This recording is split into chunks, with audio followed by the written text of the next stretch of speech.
bow in deep reverence to Lord Mahavir, the omniscient Lord, who espoused the completion and culmination of compassion.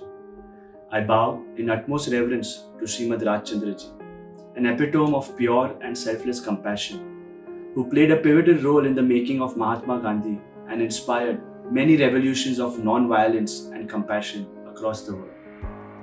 I bow in supreme reverence to my beloved living enlightened master, Pujya Gurudev Sri Rakesh Ji, the one who in this modern day and age is carrying forward the legacy of the omniscient Lord and is teaching and transforming millions to continue to walk the narrow and selfless path of compassion.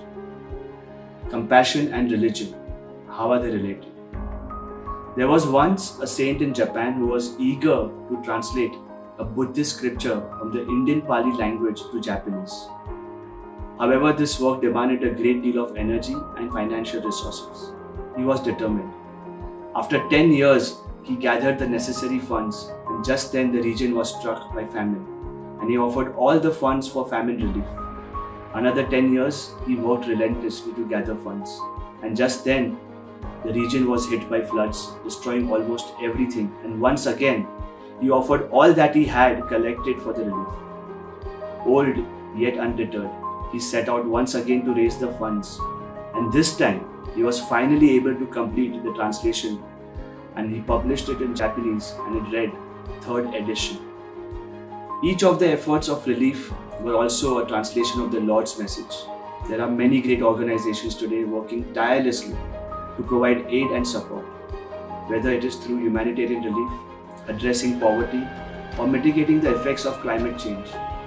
While it is important to reach out to the manifest problems of the world, it is equally, if not more important, to nurture the strong spiritual roots that create these cultures of compassion to uphold the fabric of humanity itself. It is incumbent upon us to decode the heart of our religious practices. Let it become the home and launching pad of the great. Compassion has no religion. Compassion needs no religion, rather compassion is religion. And in the words of the great luminary, Srimad Rajchandraji himself, there is no greater religion than that of compassion. True love is unconditional, has no selfish motive, and flows freely, extending to all. It is when the passage of compassion from the heart hardens that the lifeline of love is blocked, and it affects the well-being of all. The Jain motto of Paraspara Graho Jivanam recognizes that all life is bound together by mutual support and interdependence. We are all linked in a fundamental natural phenomena of symbiosis or mutual dependence, and thus, just as the blockage of blood in one part of the body will affect the entire person, the blockage of this free-flowing love of compassion to one being, human or animal, will necessarily affect all. It is this blockage that has created a world where even today over 1 billion tons of food is left to rot, and yet over 250 million people are potentially at the brink of starvation. It is this stagnation that has created the stench of distrust and insecurity in the world, creating the humanitarian crisis of Afghanistan, South Sudan, and so many more.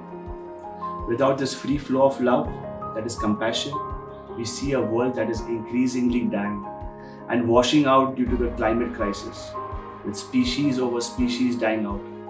During this downward spiral, it is not just our moral duty, but also a divine call to extend love and care to all living beings without exception. Compassion is a virtue of consciousness, the divine flow of life. The more you are in touch with this inherent flow of compassion within yourself, the greater your own inner peace and tranquility. Subsequently, and quite naturally, the more effective your own presence in the creation of peace around you. The great saints of the world embodied this peace rooted in their inherent compassion. As Lord Mahavir walked in the jungles, deadly snakes found refuge in his divine aura. As Srimad Rajchandraji simply walked, in his mere presence, even raging bulls fell silent. In the Atmasiddhi Shastra, an epic scripture composed by Srimad Rajchandraji himself, he has defined 7 cardinal virtues of a spiritual seeker, and of course, it begins with compassion. As my own Guru, Pujya Gurudev Sri Rakesh Ji expounded further on this great work, he explained that the true seeker does not and cannot indulge in harm and endeavors to contribute to the happiness of others. Compassion is the river that allows the love of God to flow to all. It is the flow of life itself. The depth of love is measured by its extensiveness. The strength of love is measured by its free flow. So today, let this be a clarion call to all the keepers of religion.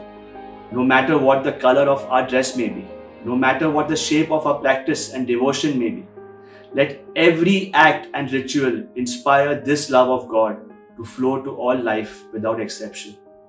Above all, in our different manifestation and garbs, let us never forget we are all children of the one religion, which is compassion. Om, peace, peace, peace.